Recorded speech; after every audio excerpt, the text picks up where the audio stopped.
Hello and welcome back to Hank's Yarncast. My name is Casey. I'm the owner and operator of Hank's Yarn Parlour in Belfast, and you're very welcome here. Thank you so much for joining me. Little bit different this week, just in terms of the kind of regular format and the content. I'll let you in on a little bit of shop news, and then I will show you my latest finished object. I'm afraid I don't have any whips this week for you.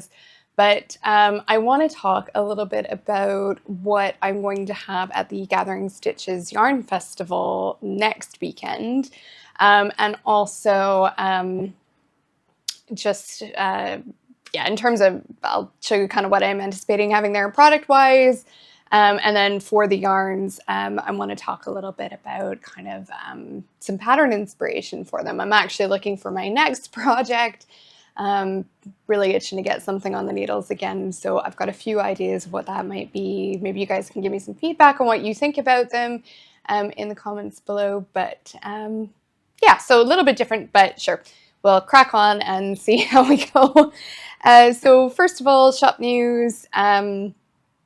There's the Stripy Socks workshop is coming up at the kind of towards the end of this month, so a couple of weeks. A little more than a couple of weeks. Anyway, it's the the Stripy Socks workshop takes place over 2 nights. So that is May the 21st and June the 4th, which are Wednesday nights, I believe. That is 7 till 9 p.m.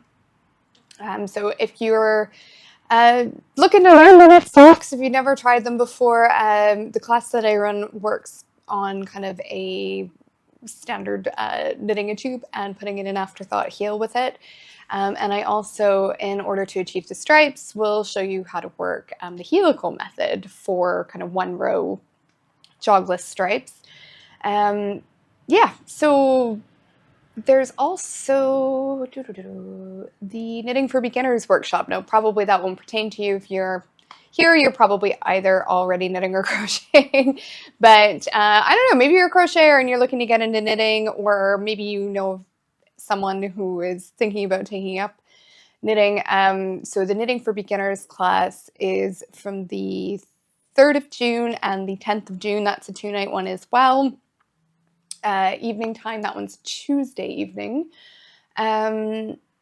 And we are going to make a pair of fingerless mitts. So it's very, very basic. It just kind of starts off with a rectangle that we'll sew up, but that rectangle will teach you kind of 3 progressions of different stitch patterns. We'll obviously talk about how to cast on and how to bind off your projects. And along the way, we'll kind of talk about how to fix mistakes, how to look out for them, and that sort of thing. So both of those classes are £35 per person. They include all of the material. Sorry, pardon me. The sock class includes the yarn, but not the needles. You will need to bring the needles. Please do have a look on our website for details about that, about what sort of needles that you should bring. The Knitting for Beginners class does include absolutely everything. So you can turn up to that class having never touched a knitting needle before. We will have needles, we will have yarn for you, darning needle, stitch marks, everything you need to just kind of get going, and they're yours to keep. So yeah, do pass that on to your friend if you know somebody that is thinking about picking up a new hobby. We'd be delighted to have them. Okay, and then beyond that, as I just mentioned, next weekend is the Gathering Stitches Yarn Festival, which is taking place at Castle Espie in County Down here in Northern Ireland. Really excited for that. I've actually never had the opportunity to attend a yarn festival, or sorry, I should say a fibre festival, because there's a lot more to it than just yarn. But yeah, this will be my first time attending and exhibiting, which is super exciting, and I'm really looking forward to it. So there's going to be a few yarn vendors like myself. I believe Herbarium Dye Works and Inspiring Yarns, of course, will be there. They're kind of the masterminds behind this whole event. I believe the Jolly Yarn Co. from Newtownards is also attending.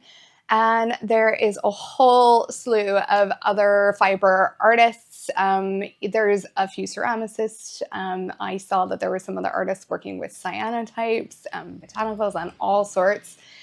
There's also going to be some traders that make things like bags, and also I believe somebody that knits to order as well. I'm not exactly sure what her deal is, but you can find all of the information on the exhibitors on the Gathering Stitches website, which I will also have a link down in the description too. There's also going to be some workshops. So just off the top of my head, I think there's a couple of different embroidery workshops. There's a brioche knitting workshop. What were some of the other ones? Oh, they're all gone out of my head. There's so much good stuff that I couldn't keep it all in there, guys. So you'll have to check the link. Tickets for that, adult tickets are £10.30. There are also some concessionary tickets for children and seniors, and also carers of anyone disabled that is going to attend. So I'll chat to you a little bit more in just a moment about the festival and what you can expect to see from me there. But first, I wanted to show you my latest finished object. We'll get that out of the way. This is actually the only thing that I have been knitting on since I finished my iris pullover, which I shared with you guys.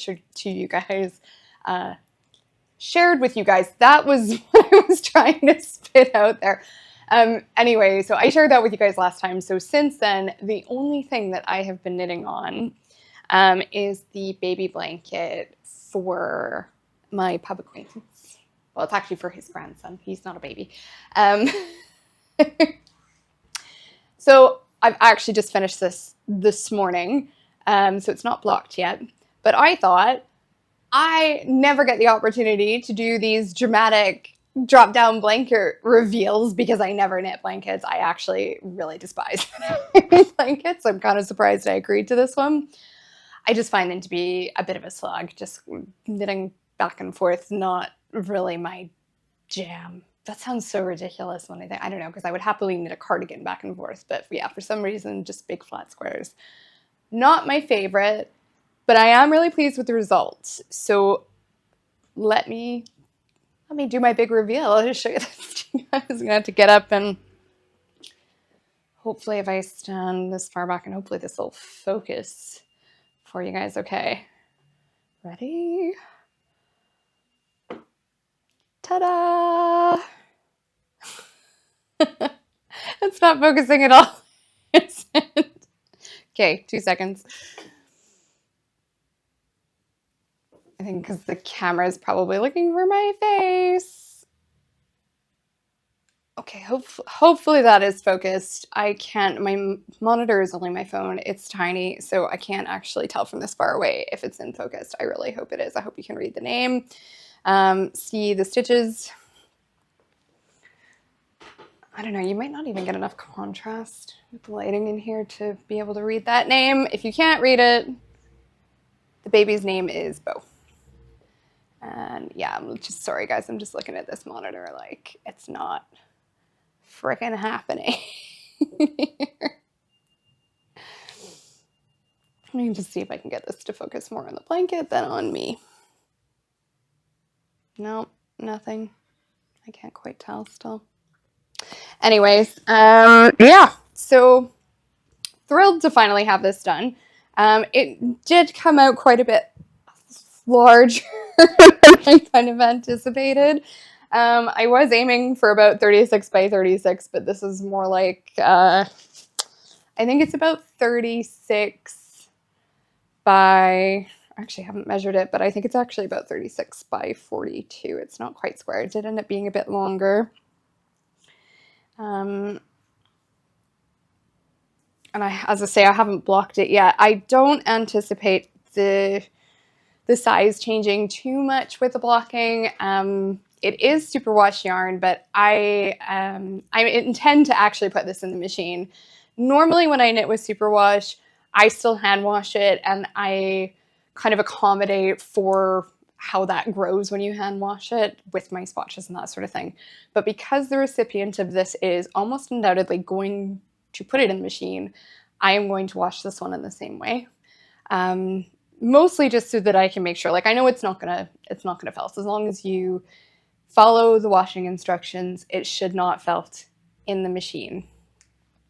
I'm gonna have a little side note to washing superwash in just a moment, but just on the blocking. So I want to make sure that when I put it in the machine and wash it, that my ends don't come out. So last time I had chatted about how I like to weave in ends with superwash, that I will split the plies and weave the ends in separate directions so that if one of them comes out, you know, whatever way that item, whether it's a blanket or an item clothing or what have you, that it might be rubbing against furniture or the user, that whatever way that happens, that if it's rubbing one way and the woven end kind of starts working its way out, if the plies are split then and woven in different directions, then hopefully it won't unravel or work its way out in both directions, is the theory there.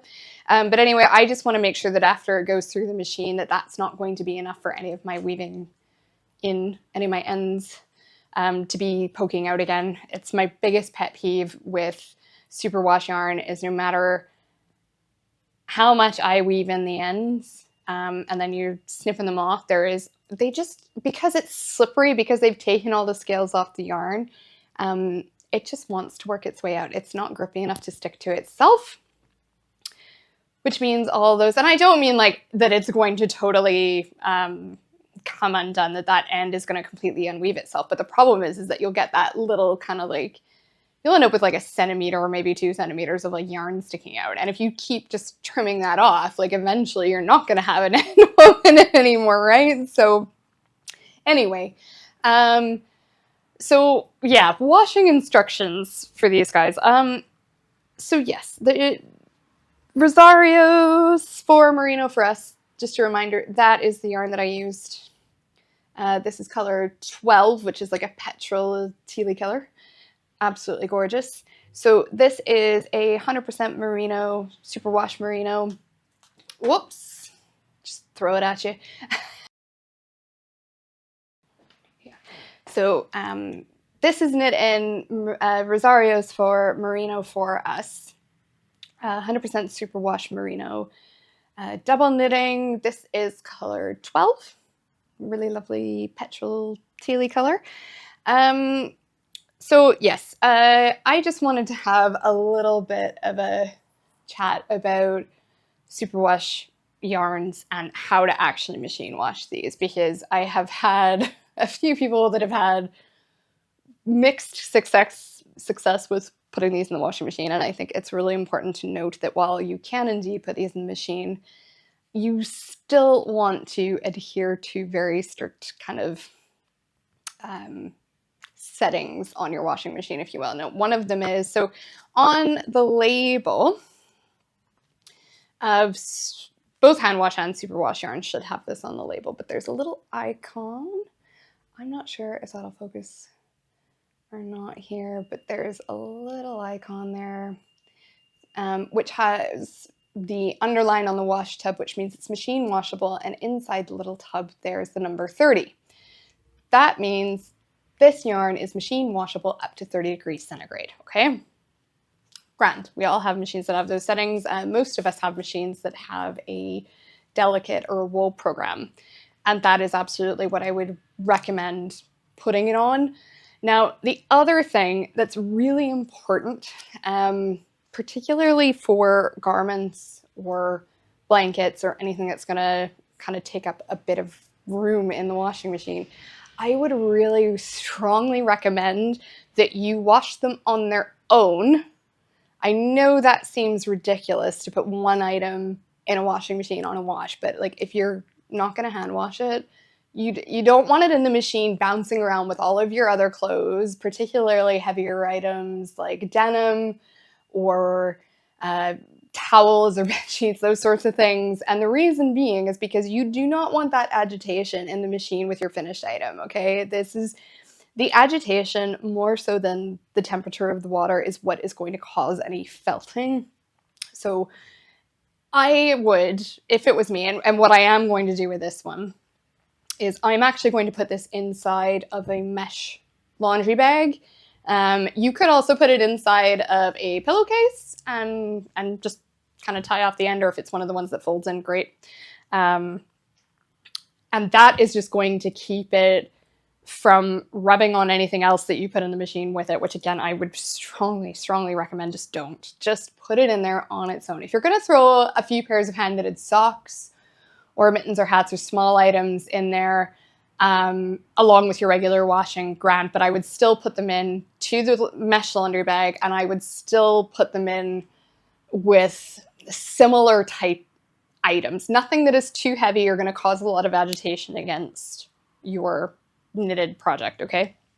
So I'm going to put this one in a mesh laundry bag on its own in the washing machine, and we'll see how it goes. So it shouldn't felt at all doing that. If I have any major changes, then I will definitely include that in next month's podcast. But yeah, if you do it properly, you shouldn't get any felting. I know it seems like an awful lot of space for like one knitted item to put it in the machine, but that's just how it works. So if you want your superwash items to be truly superwash, wash them with similar like items that aren't very heavy. If you keep them in those mesh laundry bags or a pillowcase, that'll just keep them from rubbing on each other. It'll keep them from rubbing on the drum in the washing machine as well. And of course, you want to make sure that you are using a wool-friendly soap. I would recommend Soak. Shameless plug for that. But it really is a really wonderful formula. You can use that in the machine or hand washing just in a tub as well. It takes about a teaspoon per. I think in the washing machine, you need a little bit more. Depending on the size of your machine, I think you might need 2 teaspoons just because that it's kind of has to do with the amount of water that is going to be in the drum. So might need a little bit more if you're using a machine. But if you're using just kind of, if you're going to hand wash it, just standard basin, yeah, you need like a teaspoon. It's next to nothing. And it does a fantastic job of cleaning and freshening all of your woolies. Okay, so that's the only finished object I have. As I said, I just haven't really been knitting on anything else, mostly because I haven't had an awful lot of knitting time, and I have been really trying to focus on getting this blanket done. It's taken a little bit longer than I would have liked, so I'm definitely looking for a new project, new cast on, which is going to bring me around to a couple of ideas I've had floating around my head. So I'm going to tell you about those in a minute as they pertain to some of the yarn samples that I am going to have at the Gathering Stitches Festival. Okay, so before I get right into all the yarns, let's just have a quick chat about some of the other new things that are going to be with me at Gathering Stitches. I am going to have some new project bags. I wasn't sure if I was going to show you a peek at these or not. I kind of wanted them to be a surprise for the day, but then I thought I'll show you one. So I've got some a few of them are going to be rather brightly colored, like this one. I absolutely love this. This is kind of like a lime green with parrots, macaws on it. It's blue on the inside. This is one of our drawstring bags. So I will have, there'll be drawstring bags and zip bags there. This is the medium size bag. I'm also going to have large bags. There will be a few small bags as well. And if you saw my social media posts the last day or two, then you might have caught that I'm also going to have a extra little bit of a surprise. I said I was going to have a bit of a surprise. I'm going to show that surprise to you now. So I've been working on some yarn cake sleeves. So these are made out of a just cotton jersey. They are stretchy. And the idea here being that these will fit over your yarn cake or skein and kind of keep them all together. And They're really designed for, or were, to the best of my knowledge, initially designed for center pull skeins or cakes, so that kind of, if if you pull from the center, then gradually you're kind of working from the inside out. So the integrity of that cake, when you start getting towards the end, it tends to kind of collapse in on itself, and that can cause tangles. We don't have time for tangles. We got better things to do. We could be knitting. So less tangles, the better. Now, these are prototypes, being that I've just kind of started to, and I have had the opportunity to test them out a little bit myself, but I wanted to pass on the opportunity to some actual customers to try them out for me as well, because not everybody knits like I do. And I just kind of want to see how a simple design like this works in the real world. So to that effect, these are going to be a gift with purchase that are available at the festival. So come by and see me, and I haven't worked out exactly what the minimum purchase is. It'll probably be like a tenner, like next to nothing, you guys. And then you can walk away with a little yarn sleeve that you can test out, and I would be most grateful if you do receive one, if you could just pop me a note back, email or on the socials, just about kind of how you found your experience with it. But I'll chat to you more about that if you get one on the day. So how they work, you just kind of want to put your hand in and stretch this out a bit, and then you can get it to kind of put your hand over the ball, and then sneak that on like this. This particular ball, this is leftovers. I still haven't cast on my second moorland mohair sock, so this is what's left from that. It's probably about 65 grams in here. So these sleeves will fit a 100-gram or smaller ball. I have had pretty good success with 100-gram cakes. I have also put it, have been testing it out with these 50-gram balls from Razars. This is a pretty standard size 50-gram DK ball, and it worked a dream with this. So even when the cake is kind of almost gone, these, so they kind of keep cinching kind of around. Like when it's a full ball, it's quite stretched, and then as you use up your yarn, it'll kind of tighten around, and eventually they kind of, now I know they kind of look a little bit like, well, when you get down to almost no yarn, like, is that going to be tight enough to kind of keep it together? And the answer to that is, so far from what I've tested, yes, it does. If you were to actually pick up that cake and like you could kind of shake it out, but the fabric on this, the cotton jersey, has just enough grip on that yarn that it's going to kind of hold it together in the same sort of shape, which just means that your yarn and the way that it's wound into that skein or cake is, it's going to maintain that. It's basically just going to hold it in place so that as you continue to pull out of it, it's going to come out in the order that it's meant to, and it's not going to pull out big clumps of yarn that cause these tangles. So even when you're getting down to the end, and this is kind of like, even the sleeve is kind of going flat, I have found that I'm not getting any tangles yet. Haven't tried it with a smaller ball. I think these are going to be too big for a 25-gram ball, so I am working on maybe making some smaller sizes if you need a lot of 25-gram balls. Things like color work and that sort of thing, it would be actually, I think, quite handy to have all of those around them as well, so they're not getting tangled around each other as much in your knitting bag either. So yeah, if you would like a free yarn sleeve, please do come and see me at Gathering Stitches. Right. I suppose now that I might tell you about some of the yarns that I'm going to be bringing down. And I'm going to start with my most beloved Aran wool in the shop, which is our Camarose Snafnug.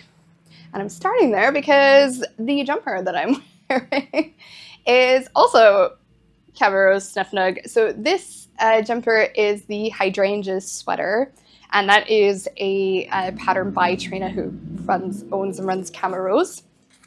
I have got a copy of it here. Really lovely pattern.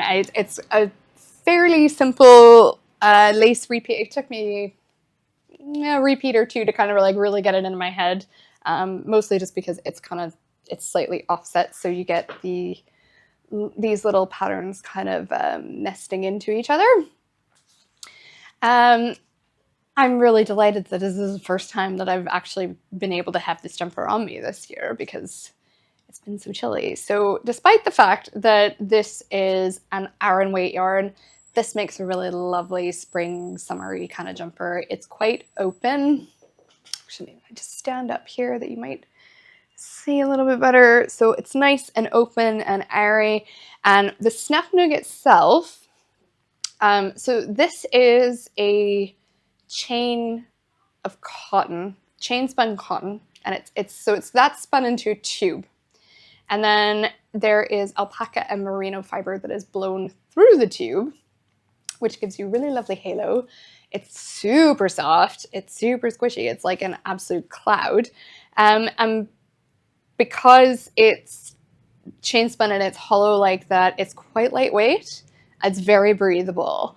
So massive fan of this. Really enjoying this sweater. I think it's super cute for spring, and I'm so glad that it's actually warm enough to wear it in Northern Ireland today. We're finally getting just a little bit of sunshine, which is wonderful. Okay, so yeah, definitely I will have Snufnug with me at the festival. I will also have the patterns so I can put together some kits. I've got about 10 or 12 different colors of this as well, so some of them are nice, kind of light, brighter. I don't know, it seems so weird to say springtimey summer colors, like as if seasons dictate colors, but I suppose they do in some ways. But there's also some more muted shades and some darker ones as well if you prefer that. So this sweater is knit from the bottom up. So the body and the sleeves are knit separately, and then when you get kind of up to the underarms, you're going to join the three pieces together and continue in a sort of raglan style shaping here, and then finishing off at the neck. So yeah, there is a little bit, I will say, in the printed pattern, there's a little bit of kind of, you have to be able to extrapolate the chart just a little bit, because as it's printed, I'm just going to show you this super quick. The charts don't kind of have enough room to accommodate, she doesn't have enough room in the print to accommodate for all of the sizes for the full length of the sleeve. But I didn't find that too challenging to do, and you can kind of fudge it a little bit just with your certain stitches. The only kind of thing is that you just have to make sure that when you get to the part where you're joining the body and the sleeves, that they're on the same round of the pattern so that they fit together, so that they line up and that they continue to line up as you finish off the yoke portion. But having said that, I didn't find that too difficult to do personally. It's just kind of filling in the blanks with the repeats at either end, and it's basically just being able to say, okay, well, I have 5 stitches left, so I'm going to do 5 stitches of that repeat until basically you just run out of room, and then you got to turn it, and then you might have another increase, and then there's a bit more room. So hopefully that makes sense. What else are we going to have there? I am going to have definitely our Woodnote DK from Balramu. And again, apologies if this is not focusing, you guys. Okay. So this is another one that I absolutely adore. You guys saw my Krill Cowl recently. Also, wouldn't be a bad choice for a lacy jumper. first one that comes to mind that I've kind of had my eye on this one for a little while actually is Wild Ivy by Wool and Pine. It has this really, really lovely sort of lace panel down the front as well. It's got, the patterning for this one has a lot of kind of tips and instructions on how to modify it to really suit you. So there's some different neckline options, and it also talks about how you can kind of adjust shaping and things to really fit your own body, which I think is fabulous. I've always liked Wool and Pine patterns. I think they're really well written, and I think if you get the extra help on that, then it kind of helps to build your confidence in your knitting as well, which enables you to tackle other projects and to make modifications to other garments and other patterns so that they work the way that you want them to work, because after all, it's your project, right? So it should come out the way that you want it. So yes, I will have all of those colors. I think the wood note would be perfect for that jumper. So this is a DK, and yeah, it's 100% wool. But I think on sort of lacier garments like that, I think is still perfect for spring and summertime, particularly in the sort of climate that we live in Northern Ireland. Like, summers here don't ever get really warm. Once in a blue moon, it will get to about like 25 degrees here, and then everybody dies. We're all melting at that temperature. We're probably just not even wearing clothes. So this is not a concern at that point. Jumpers aren't a concern. Yeah, I know 25 doesn't seem that hot, but I will admit, for me anyway, with the humidity, I do find that at about 25, I start to get to melting point. I come from a very, very dry place, and while it can get up to 35 degrees there in the summertime, it's bone dry, so it feels a lot different than it does when it gets hot here. It's muggy and icky, and I don't like it. But if we could just like constantly float around 20 degrees, I'd be dead happy. Anyway, so on that note, if we do get lucky enough to get a really class summer and to actually get some proper warm weather, or maybe you just feel heat better than I do, I'm always cold, I have got a load of other good options. Some plant fibers, some silks, some blends. So let's get into that, and I can kind of chat to you about some of the other pattern ideas that I have for these as well. I've got such a selection here, I'm not even really sure where to actually start. Well, actually, no, I'll just kind of work my way down. I do have another DK wool here. Actually, this is not wool, pardon me. So we're going to have the Morning Salutation from Kremke's Soul Wool there. This is a blend of cotton and tencel, which is a lyocell fiber. And if you're unfamiliar with lyocell, or tencel for that matter, tencel is just like the particular brand name of it. Lyocell is a wood-based fiber, so it's sort of like bamboo. It has a lot of the sort of properties that bamboo does, including this really lovely luster. I'm not actually sure that is coming up. I'm sorry, guys. I'm just trying to get this to focus. I think I might actually be too close to the camera to focus there. I'm not sure if you can really see the luster on this, but they do have almost sort of like a silky sort of iridescence, I suppose, to them. So lyocell, yeah, just like bamboo. So you get that luster. What I like about lyocell is it does take a lot less processing than bamboo. So it's definitely a bit easier on the environment. Bamboo can take quite a bit of water to process. Some companies do a better job of reusing that water than others, meaning that they kind of work in a closed system to a certain extent, as much as you can. But yeah, I have been looking at this. I have been looking at the Adriata pattern. I was going to say Adrian pattern, so I'll throw up a photo here. So this is the Adriata top by Hoki Locatelli. It's this gorgeous sort of tank top with a really pretty lace pattern on the side panels. So this is done in a DK. And I really do think that this morning salutation would be absolutely perfect for it. Other cool thing about morning salutation is that they do not use any animal-derived dyes. So this guy is actually certified vegan. It's at no point does it involve any animal testing or byproducts or anything. So 100% vegan, this one, if that's your jam. All right, so that brings us to the 4 plies that I'm planning on having at the festival. So all of these ones, I've got a couple different pattern ideas, things that I've been thinking about casting on for myself. And I think that any of these yarns could really work for these couple of patterns. So I'm a little bit torn what I want to do them in.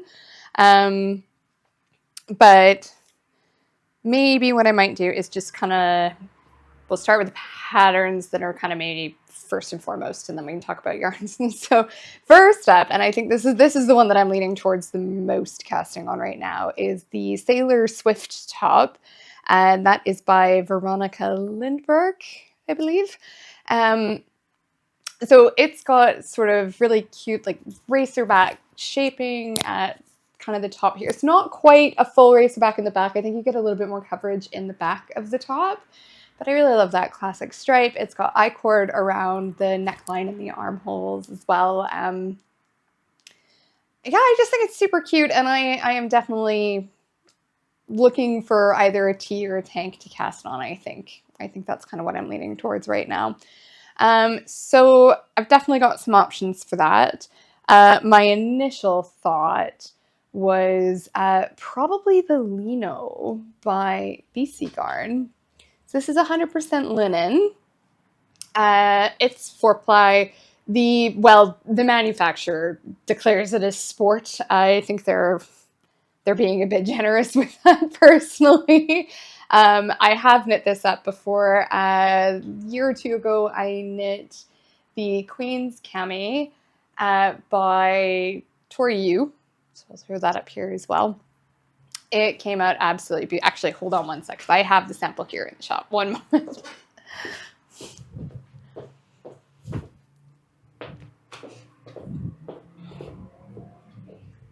Yeah. Okay. So this is the Queen's Cami. So it's just a really basic tank top with a V-neck shaping. It's actually got a slightly deeper V in the back. And it drapes so beautifully. I absolutely love this top. I love the way it hangs. I quite like this color, actually. This one's called Khaki. I'm afraid the manufacturer's out of stock on it at the moment. Hopefully we'll be able to get it back in soon. Neat thing about this pattern, this actually achieves its kind of A-line shaping, and it's draped by changing needle size rather than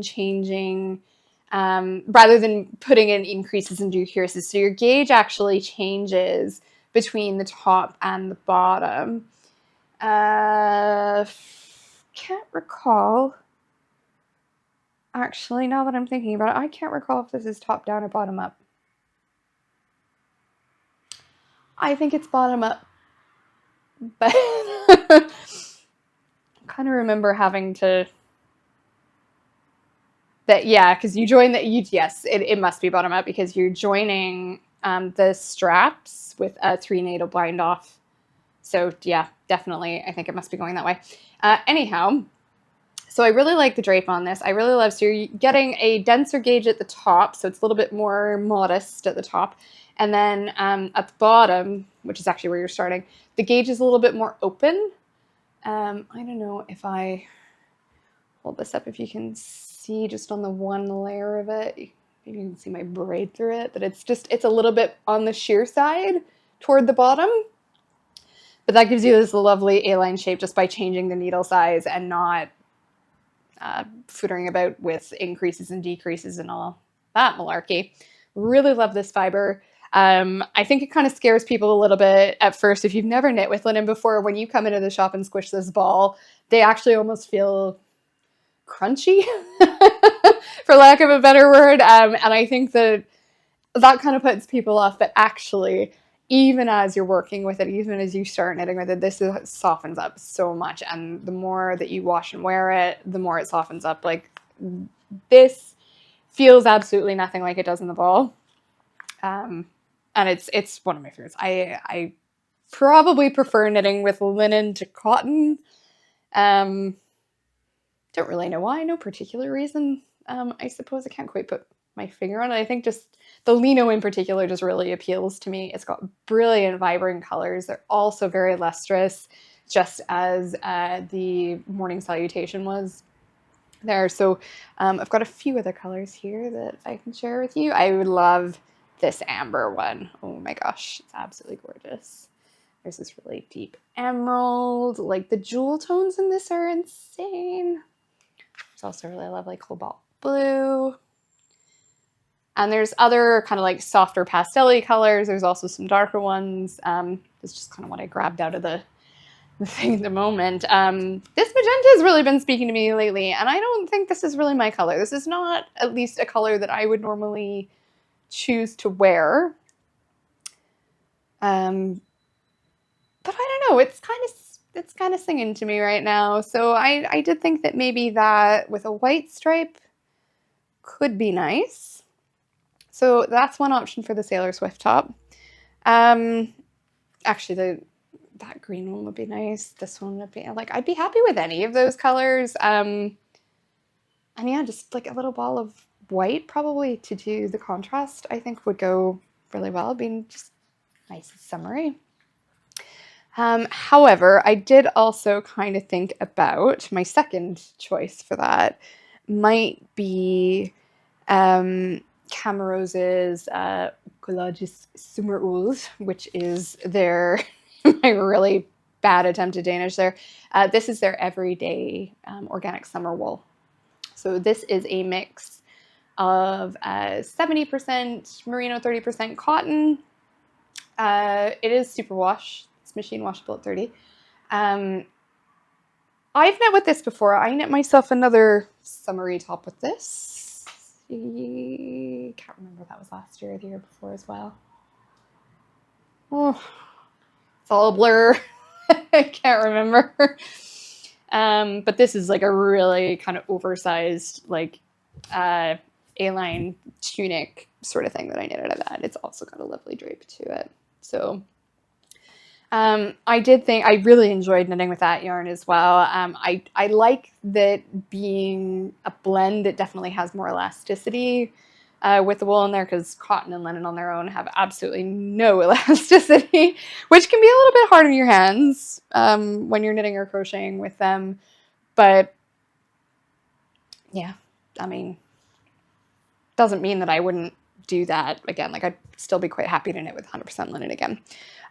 So the Summerald, I thought, I don't know why, it's not what I would typically think of as a summery color, but this sort of, how would you even describe that color? It's not quite mustard. It's a bit too brown for mustard, but it's not quite caramel either. It's somewhere in between, but it's just a really lovely brassy shade, I suppose. And I thought that is the main color with an off-white stripe could be really lovely as well. It'd just be, I mean, a little bit less bright in your face, definitely more of a subtle vibe going on here, a little bit more kind of earthy tones to it, which I really like. So that might be an option. I also really like it in these colors as well. So this is like a nice kind of bottle green, a little bit deeper than bottle green. And this peachy tone, And I do actually have some of the, because this is what I used for that other top there. So I actually might have enough of this left over to do the stripe with this one. So that's kind of sticking out in my head. I just thought that might be a little bit nicer, a little bit warmer than just going with a green and white stripe. Both good options for that top. There's also this lovely number. This is Madrigoa by Rosario's 4. And that's not focusing again. There we go. I can only get into focus if I put it in front of my face. That's just where the camera wants to focus. So this is 100% raw silk, or barrette silk, as it's also known. Barrette silk is a little bit different than your standard mulberry silk, and that is in that this silk comes from the outer part of the silk cocoon. Normally, they're going for the finer fibers that are on the inside of the cocoon. But this stuff, those fibers are actually normally, they would have been discarded anyway, so it's really cool that they're making it into this. So this sort of silk doesn't have the same luster that would be typical of the inner silk fibers. So it's more matte, but it still takes dye absolutely lovely. It has a great texture. I would say that this tends to, as you're knitting with it, that experience I think is very similar to knitting with linen in that it, again, it has no elasticity in the silk, but you kind of get the instant softness with this one. You don't have to wait for it to soften up. And silk makes for a pretty good transitory piece as well, a good layering piece, because silk is really good at regulating body temperature. It'll keep you warm when it's cool, and it'll keep you cool when it's warm. So that's appealing. I think what's kind of putting me off, as much as I love this fiber, I'm not sure that any of the colors that I stock in it are suitable for this top, and for me anyway. I mean, I think that softer pastel colors really work for a lot of people. I just feel kind of washed out in them, so I don't know that they're necessarily for me. I do have that I really like, is this sort of like sea glass green. It's really, really soft green. It's absolutely gorgeous. But I don't think it's for me. I'm not crazy about this color on my body. As much as I think it's pretty to look at, I'm not crazy about it on my body. So I still think I want to knit something in the silk at some stage, but I might just pick, I don't think it's for this garment. This is quite a lovely one as well. This is a bit darker. I think I'd be more comfortable with something like this. But I'm not sure that it's, I think the problem with all the colors in the silk is that they're either going, I kind of either have the options of doing something like super vibrant with the lino, or something really rich and earthy in the summer old. And this is just kind of giving me meh in the middle feelings of those two. So absolutely gorgeous fiber. I will hold up. I do have also a yellow and a cream in these, and a lighter green. But you can check out all the colors on the website as well. But that's just kind of like at a glance what I have. I would really love to see this fiber. I actually was speaking to the Rosario's rep on Tuesday there, and I did tell her I'd really love to see this fiber come in more darker colors, because most of them are quite pale and pastel-y. So hopefully that's something that we'll get to see soon. But the good news is pastels are your jam. This might be for you. I would highly recommend coming to give this a squish. It's quite a strong fiber. It'll last a long time. It's not going to pill very much, if at all. Yeah, lovely to work with. And it does feel so nice. Like, it's just nice and smooth. I like feeling and beautiful drape on that as well. So it would definitely, it would be suitable for something kind of like this as well. The Sailor Sweat top is a bit more fitted. It's got, I think it's meant to have a total of like, the recommended ease on it is -4 inches, I think. So it's definitely meant to kind of really cling to you. So the drape there is less important. And in fact, for that reason, that might make having some wool content in it preferable, just because that will be overall more elastic. I mean, there is some elasticity to all knitting, no matter what fiber you're using, but the fiber itself, just from the nature of the way the loops are formed, the structure of knitting typically is inherently stretchy, but your fiber choice will kind of determine how much stretch there is. So if you have an animal-based fiber, it's going to stretch more. If it's a plant-based fiber, it won't have as much stretch. It won't be as elastic. I might have just talked myself out of the lino for that. But I do, there is potential for the lino to turn into another project that I will come to in a moment. The other option for Sailor Swift is maybe possibly the Maryland. This would be a good middle ground. This is a wool and linen blend, 80% wool, 20% linen. This has been very, very popular in the shop, and it's not hard to see why. I absolutely adore this. It's nice to work with. You do get, you can't probably not quite tell on this one, but you do get like a really lovely melange kind of effect with them, because the linen takes the dye differently than the wool does.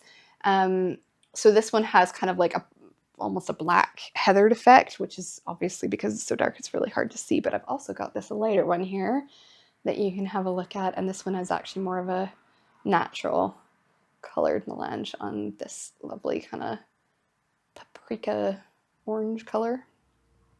And I actually used both of these, again, pretty sure it was last year, to make the Nomad tee. I believe this is a Rachel, is that Rachel Isley? I don't, apologies, last name pronunciations, but this was kind of a fun knit. This is actually knit from sleeve to sleeve, sideways.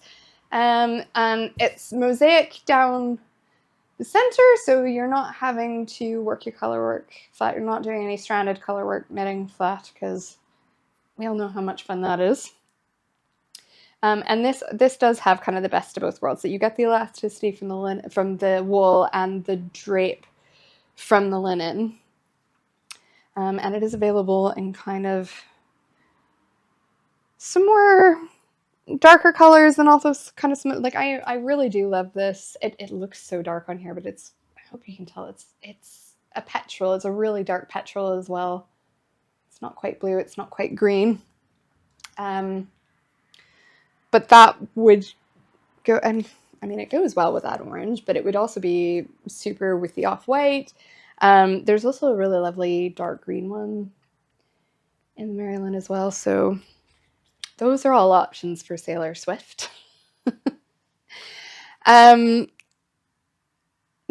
the other pattern that I kind of had on the back burner that any of these would be appropriate for as well, that is a contender for my next cast on, is the Este Tee.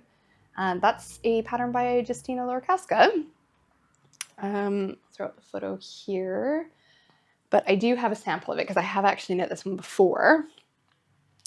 Oh, my pesky not woven in ends rearing its head. So this is it. It's a really simple kind of boxy tee, but it's got this really lovely little lace detail on the sort of sleeve cap, just from the shoulders. It's worked top down using the contiguous method. So you kind of get the shaping of a set-in sleeve without the faff of a set-in sleeve. This was an absolutely lovely pattern. Just kind of enough cable-y lace on the sleeves to keep things interesting. And then when you're done with feeling like you need interest, you just get to work the rest of the body in and around, basically on autopilot, which is kind of nice. Now, this sample that I knit is in Kremke Soul's Reborn Denim, which is recycled denim. Really, really like this fiber. That end just wants to keep poking it. I'm so bad about weaving in my ends, you guys. So I really liked how this one came out, but this yarn is a sport weight. It's a little bit heavier than 4-ply. The pattern does call for a 4-ply. And because it's 100% cotton, it feels really rather dense to me. It does have lovely drape, but it feels kind of heavy on my body. So I don't find that I am reaching for it as often as I could be. And I'm considering knitting another one in a 4-ply, which brings me back to the lino. So the next cast on might instead be to cast on an Este in the lino. And yeah, I'd still have to determine what color, because they're all so gorgeous. I don't know. I'm not sure which one I would pick, but I do also think that the lace pattern might show up a little bit better in a slightly finer yarn as well. I think some of the lace in the cable gets a little bit lost just because this is slightly chunkier, but I like that color, and this was a nice fiber to work with. The denim actually feels a lot like linen as well. It's super soft now. Yeah, really, really enjoyed the denim yarn. Unfortunately, it's not one that I'm carrying at the moment anymore. Might come back in the future, but we'll see. I think my biggest problem, again, there's just not enough of a color palette in it for me. But that might change in future, so we'll definitely keep an eye out. So yeah, I think the linen, the Madrigal would actually be a really good one for this as well, for this tee pattern. So could be tempted to do it in the darker blue, or even this like olive green one is kind of nice as well. I usually tend to go for more like bluey greens than yellow ones. Like I would probably prefer to go this route than this one, but this isn't out of my comfort zone. I think I can still pull that one off. So that might be an option. I don't know. You guys need to let me know your thoughts in the comments. What do you think would suit me better, and color-wise, and what would suit the pattern? But sometimes we just have too many options. So in that spirit, I have one more idea, one more cast on that I'm considering. This is a little bit of a departure, and that is the Kathy cardigan by Rebecca Clow, or the Crea Bear. I'm sure you've probably seen her podcast on YouTube as well. So this is, again, it's a lace and cable kind of combination, and there's kind of modifications. You can do long sleeve, short sleeve, you can kind of have it more cropped or a little bit longer, so there's lots of ways to adapt that pattern. And I kind of have been lacking in my wardrobe. I would like to have kind of just like a little cutesy cardigan that I could throw over like a sundress sort of thing. So that might fit the bill. And actually, I think I might have the perfect combination. So it's, you can either knit it in a single strand of double knitting, or you can do a 4-ply sport and a like lace, suri or mohair fluff of some description to make up that weight. And I think that these would be a really good combination. So both of these are also going to be at the show. This is Rosaria's for Cam Wool, which is a blend of wool and baby camel. And this one is Camarose Midnatsel. This is their Surrey alpaca and tencel one. So those two together would be absolutely lovely. I have knit these two together in the past. I made the Daily Ritual pullover, I believe it's called. It's sort of, I will toss up a photo. I'm not sure if I've worn that one on the podcast before. I might have done. It's pink and fluffy, but I'll throw up another photo of it here anyway. It's kind of got like a bit more of like a dolman or a batwing kind of shaping on it, and it's lovely and soft against the skin, and it's nice and lightweight, but it's still kind of cozy. And I think that it would just be that cardigan and this combination of fibre, I think just would be perfect for being able to just kind of throw over your shoulders. Maybe just do the short sleeve version for the summertime. I don't know, might do the long sleeve version. I'm usually colder than most people are, so I'm thinking about that. I think, yeah, I would probably wear more like cutesy summer dresses if I just had a wee cardigan to throw over them. So I have been toying with that idea for quite a long time.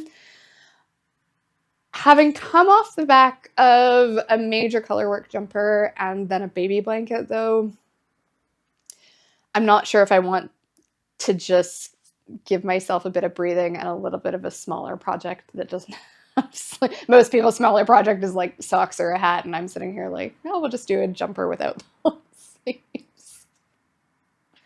Anyway, that's just how I roll. We'll just have to deal with it. But yeah, so that's also an option for my next cast on. What else can I tell you guys about this? I feel like this camel has got to be one of my favorites in the shop and gets the least amount of licking. This, you guys, is like, how to describe camel? Camel feels, so camels also in the same family as alpacas and llamas. They're all camelids. Fun fact also, so I mentioned this is baby camel. If you're not in the know, you might assume that actually comes off of infant camels. Same if you hear the phrase baby alpaca. It doesn't. They're definitely shearing adult camels, or in this case, I don't know if you're even really shearing a camel so much as they're being like combed and carded in the same way that you would take fleece off of like an Angora rabbit. But anyway, it's not important. What is important is that baby actually refers to baby fibers on the animal, not that it came off of an infant animal. So those fibers just tend to be of a finer quality than some of the more outer fibers, if you will. So all of those animals kind of have various layers of coating on them, and some of the hairs are, I mean, you get guard hairs and you get your finer things underneath that, and then you get the really fine stuff underneath of that. So in layman's terms, that's my understanding of how this works. But anyway, so the camel feels a lot like cashmere, but it's not as dear. So camel wool blends are really affordable. They are absolutely deliciously soft, squishy, and they're pretty strong as well. Like I've got a cowl, I've got a jumper done in this. There's no pilling on any of them whatsoever, which I was actually surprised by, because normally when you get these really super soft fibers, they are prone to pilling. This one is not. So one of these 50-gram balls, this is a sport weight. This is 165 meters per 50 grams, and they're less than £7. If you were going to get something similar in cashmere, even a 10% cashmere like this, you're probably looking upwards of 12 for 50 grams, which is a lot, especially by the time you're kind of getting into making jumpers. So that's kind of what's floating about my brain right now in terms of yarns and patterns, and I'm definitely eager to get something else cast on. I'm really eager to just get to this show as well. I can't wait to see what everybody else is bringing to the table there. It just sounds like it's going to be a great variety, and I think that there'll be a lot of there are fiber enthusiasts there to chat with and to get inspiration from, which is always exciting. So yeah, if you are local to Northern Ireland, or you just happen to be visiting at the time, I would just strongly suggest checking that out. I don't think I mentioned earlier as well, but I did find out that they are running a shuttle bus from Belfast to Castle Espie I think they might be running one from either Cumber or Newtownards as well, but double check the website. So I know the one from Belfast leaves from the Dundonald Park and Ride. I'm not sure how frequently they're departing or how many. I know those details, I'm sure, on the website. But if you don't have a car, it might be kind of tricky to get to Castle Espie. It's a little bit out of the way, not kind of on the regular flight plan, I guess, for public transport. So having arranged their shuttle bus, that's dead handy. So also, if there's anything that you would like me to bring down, if you're planning on attending the show and want to see, I mean, this is not kind of the exhaustive list of everything that I'll have down there, but if there's anything that you would like to see down there, please do let me know in the comments or send me a quick email, or you can get a hold of me on Instagram or Facebook as well, whatever's handiest for you. And yeah, just let me know if there's anything that you would like to see. I will have also some accessories, so the project bags. I'm going to bring down some pattern books, and I'm also going to bring down the pattern binders. So I do keep binders in the shop that have a load of indie patterns that come from Ravelry. So we are registered for the in-store sales program with Ravelry. So we can buy patterns for you. They come via PDF to your email, and you can also get them dropped directly into your Ravelry library. So that's handy for some people. If some people don't have PayPal accounts, then you can't really work off Ravelry. There's only so many guest checkouts that you can do. But, right. I think that's everything that I was going to chat to you guys about today. So if you've made it this far, thank you so much for joining me. If you have any suggestions about my next potential cast on or the yarn choices for them, please do go ahead and leave a comment below and let me know what you think. And if you've enjoyed your time here with me today, please do hit the like button, and you can subscribe to get a notification for the next podcast, which should be up in about 4 weeks' time. And yeah, I really hope to see some of you next weekend at Castle Espie. Until then, thanks so much, and we'll see you soon.